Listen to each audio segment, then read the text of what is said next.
शाम के 7:30 बजने को है। शंखनाद में एक बार फिर से आप सभी का स्वागत है। मैं हूं आपके साथ चित्रा त्रिपाठी। क्या अभिनेता से नेता बने मिथुन चक्रवर्ती बंगाल के सियासी बदलापुर में फंस गए हैं? जी हां, ये सवाल इस नाते उठे हैं क्योंकि मिथुन चक्रवर्ती अब कानूनी पचड़े में फंसते हुए दिखाई दे रहे हैं। कोलकाता की रैली में मिथुन चक्रवर्ती ने खुद को कोबरा कहा था। इस बयान को लेकर उनके खिलाफ केस दर्ज हुआ है। आधे घंटे तक पुलिस ने उनसे बाकायदा आज पूछताछ भी की है। देखिए। प्रधानमंत्री के स्वागत জানানোর জন্য জোরে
पूछा कि आपने जो ये अपने डायलॉग्स दिए हैं इसमें आपको हिंसा की कोई आपको संभावना दिखती थी कि नहीं दिखती थी।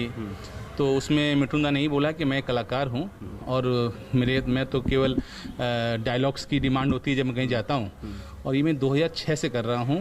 मैं जब ममता जी के यहाँ जब 2014 में भी इलेक्शन था, 2016 में भी था, तो भी मैंने ऐसे ही डायलॉग्स दिए थे, फिल्मों के डायलॉग्स दिए थे। तो ये सडनली अभी कैसा ये हो गया कि इससे अब हिंसा बढ़ गई। सबसे पहले हम आपको बताते हैं कि यह मामला दरअसल है क्या। पिछले 7 मार्च को मिथुन चक्रवर्ती बीजेपी में शामिल हुए थे। कोलकाता के ब्रिगेड परेड ग्राउंड में प्रधानमंत्री नरेंद्र मोदी की रैली में मोदी ने खुद दादा का इस्तकबाल किया था।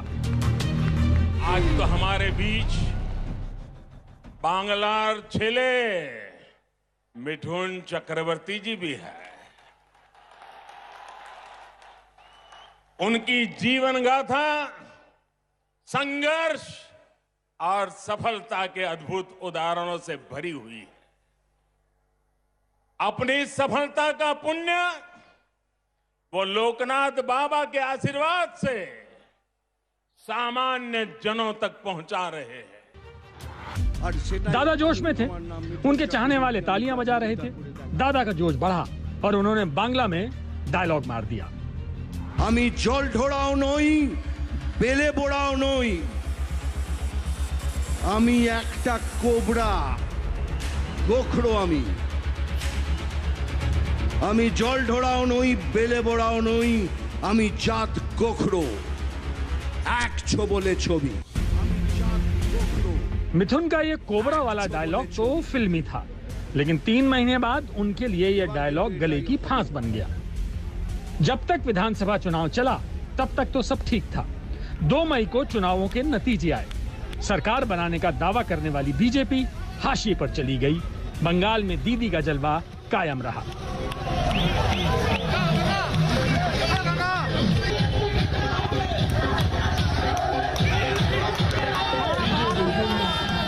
विधानसभा चुनाव में जीत के 4 दिन बाद टीएमसी ने मिथुन चक्रवर्ती को कानूनी चक्कर में खींच लिया।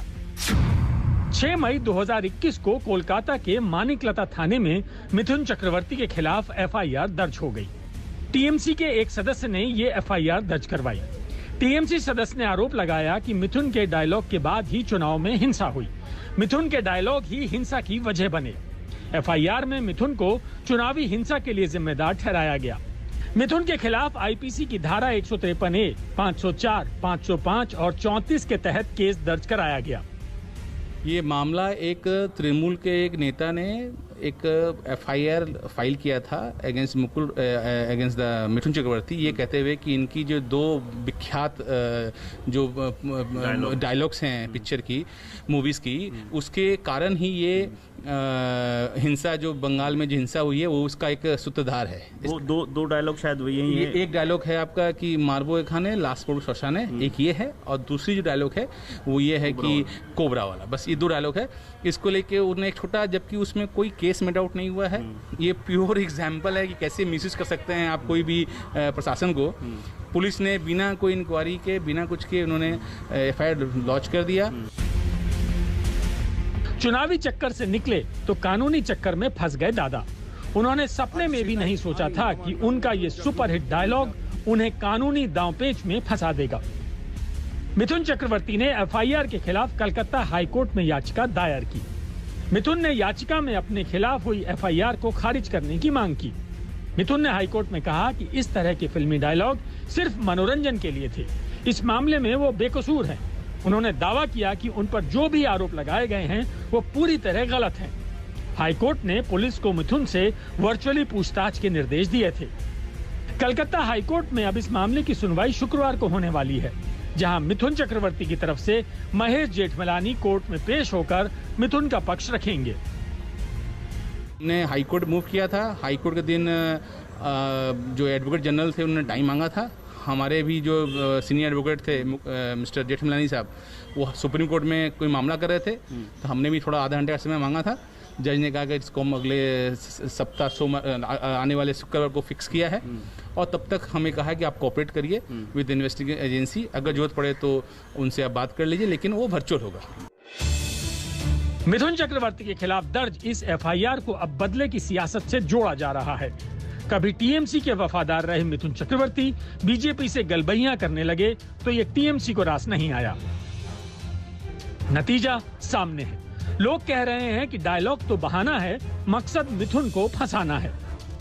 मिथुन चक्रवर्ती को शायद ही थोड़ा सा गुमान था कि कोलकाता में प्रधानमंत्री की ब्रिगेड परेड रैली में उनका बोला गया डायलॉग उनके गले की हड्डी बन जाएगा। हालांकि थोड़ा आभास तो हो गया था उन्होंने, क्योंकि उसके बाद की चुनावी जनसभाओं में उन्होंने इन डायलॉग का बहुत ज़्यादा इस्तेमाल नहीं किया। और सबसे बड़ी बात है कि इन दोनों डायलॉग का उन्होंने इस्तेमाल जितना बीजेपी के लिए नहीं किया, उससे ज़्यादा TMC की जनसभाओं में किया। लेकिन मामला और मुकदमा उन पर अभी हुआ।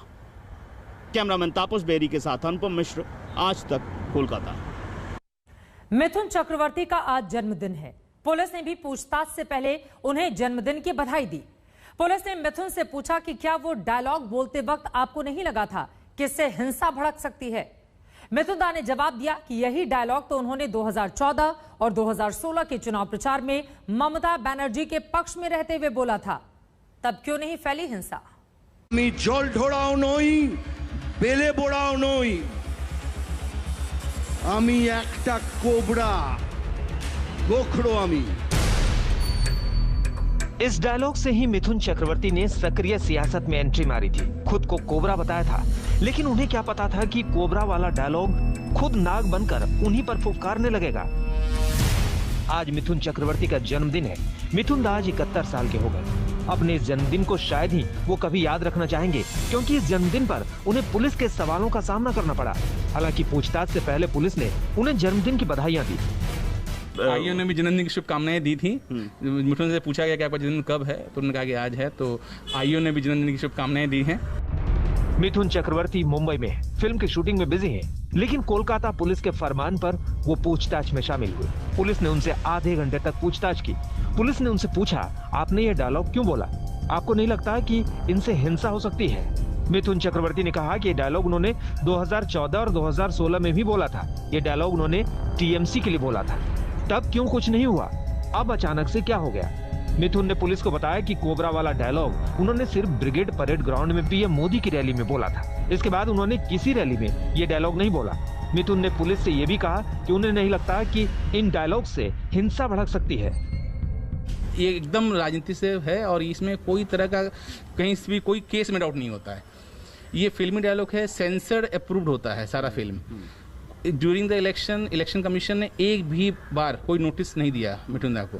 और मिथुन दा ने जब कंट्रोवर्सी हुई थी कि कोबरा बोल के, उन्होंने उसके बाद कोई भी डायलॉग नहीं बोला है। केवल एक बार, वो भी उन्होंने ब्रिगेड में कहा था, उसके उन्होंने केवल साइन और साइन से बोलते थे, कभी वर्ड नहीं यूज़ करते थे।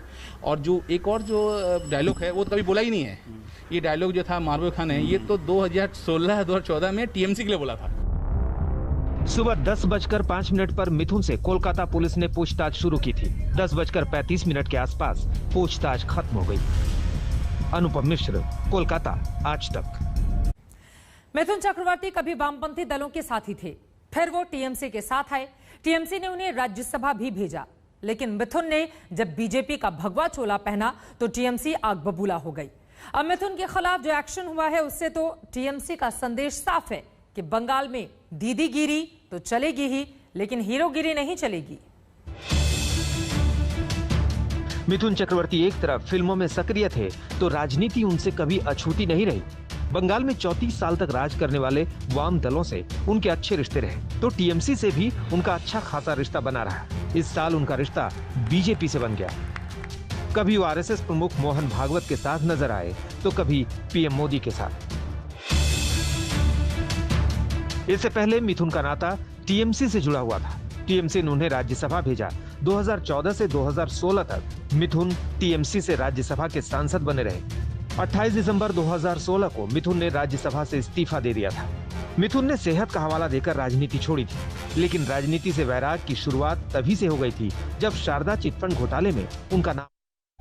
इसी के साथ शंकरनाथ में आज के लिए बस इतना ही। देश और दुनिया की बाकी खबरों के लिए आप देखते रहिए आज तक।